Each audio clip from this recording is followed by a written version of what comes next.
Estes números revelam nada mais, nada menos do que uma fraca capacidade do governo no sentido de diversificar a economia. Portanto, como nós sabemos, os recursos minerais, sobretudo o petróleo e o gás, eles têm um efeito no mercado internacional bastante volátil. Portanto, os choques no setor de petróleo e gás podem impactar significativamente em qualquer economia. Daí que olhar para esta questão da contribuição do gás, portanto, pode não ser, do ponto de vista de consolidação da economia, uma boa notícia. Portanto, estamos aqui a olhar para um crescimento, ou seja, para uma contribuição de cerca de 1,5% em relação ao crescimento global. Portanto, se Moçambique cresce 3%, 4% e 50% a 70% é participação do gás, significa que nós estamos a ficar extremamente dependentes deste setor. E, portanto, isto indica, mais uma vez, que é preciso fazer um esforço no sentido de criar condições para que outros setores possam rapidamente avançar. Já está desde 2022, outubro, novembro de 2022, com os primeiros carregamentos. A média tem sido de cerca de 90 milhões de dólares, 200 milhões de dólares tem sido o contributo no pico dos carregamentos de gás. Efetivamente, entendo que por conta da pouca empregabilidade que se tem com projetos desta natureza, o que se deve fazer é, efetivamente, diversificar a economia. E quer-me parecer, daquele encontro, que, de acordo com o que disse o CEO da Eni, há boas perspectivas de investimento noutras áreas e, muito em particular, aquela que emprega no campo cerca de 70% da nossa população, ou seja, mais de 70% da população ativa encontra-se na agricultura, e quer-me parecer que a Eni também vai apostar neste setor económico, que é precisamente a agricultura. E eu concordo plenamente que a nossa economia deve ser diversificada e não tornar-se necessariamente dependente do gás. Aliás, penso que tudo o que se gera de lucros do gás deve ser colocado no fundo soberano, que já está devidamente criado, e este fundo, à semelhança de países como a Noruega, o Ghana e o Botsuana, como fizeram, deve ser usado de forma transparente para projetos estruturantes. Mas entendo também que o país, na diversificação da economia, contando com o gás, deve investir largamente num setor que eu penso que tem um potencial muito grande, que é o do turismo. Enquanto nós não tivermos uma produção massiva, enquanto estivermos a investir em outras áreas, como sejam os portos, as linhas férreas e outras áreas de investimento, tornamo-nos dependentes apenas desta commodity. E não deve ser. Penso que os números são aqueles possíveis, numa fase de arranque.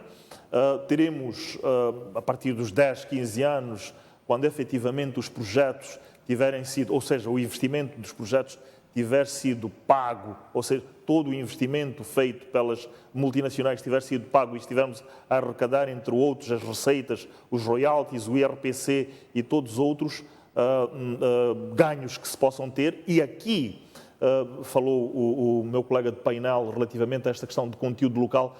Penso que é preciso que as empresas forneçam bens e serviços, e igualmente da terra se produzam alimentos, para que tenhamos a diversificação da nossa economia a ser feita com base nestes recursos. Estes números são, como dizia, os possíveis de se terem, o contributo é este para a nossa economia.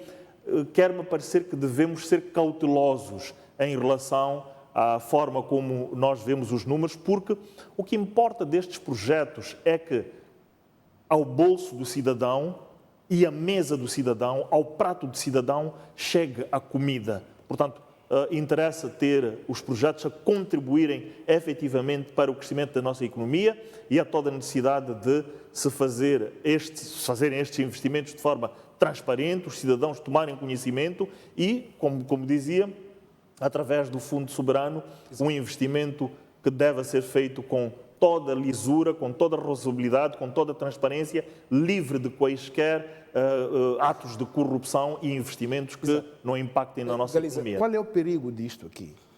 Segundo a Oxford Economic, a previsão inicial do desenvolvimento do crescimento do PIB de Moçambique para este ano era de 4,2, se não estou em erro, se a memória não me trai, mas depois, com as manifestações, reduziu para 3,2, o que significa que A projeção assumida pelo governo é de 2,9% este ano 2025. 2,9, resultado das questões de conflito interno, da crise pós-eleitoral.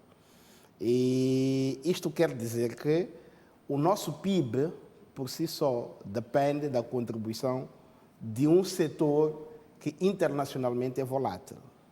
Ou seja, estamos num cenário em que aquilo que mais contribui para nós é volátil e não está sob o nosso controle. Há necessidade, por exemplo, dos elementos que contribuem para o crescimento econômico do país e o incremento do nosso PIB esteja garantido que tem o nosso total controle. Essa é a primeira questão. A segunda questão é que foi bem trazida aqui, é a questão mesmo da necessidade de se aproveitar este momento, porque sabemos todos nós que Moçambique ratificou acordos de energias renováveis e de energia limpa.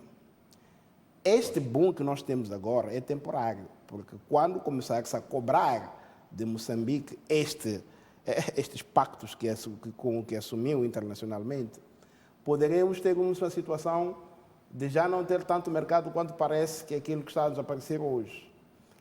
O outro aspecto é a necessidade de diversificar a nossa indústria de transformação local.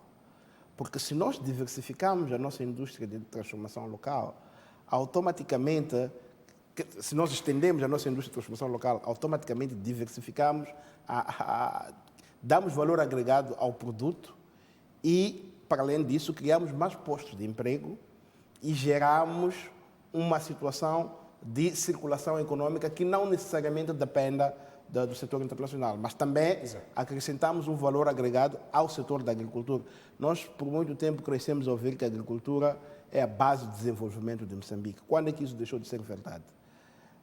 Não podemos hoje assumir que a agricultura deixou de ser a base de desenvolvimento, embora tenha sido usado como um saco azul no longo do processo histórico, desde os sustentas e todos esses projetos.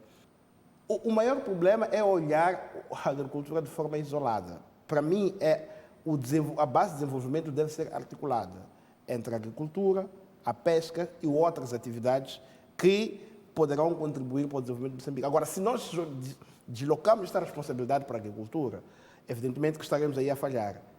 O que nós poderemos fazer é, mais ou menos, continuar com estes projetos mal parados e falhados como o sustenta. Temos exemplos de experiências de países que, por exemplo, com o boom do petróleo e dos recursos minerais, fizeram alguma diversificação da economia e resultou. É o caso do Catar. O Catar pegou, por exemplo, os recursos do setor petrolífero e investiu em outros setores, como, por exemplo, o setor das aeronaves, que é uma crise para nós.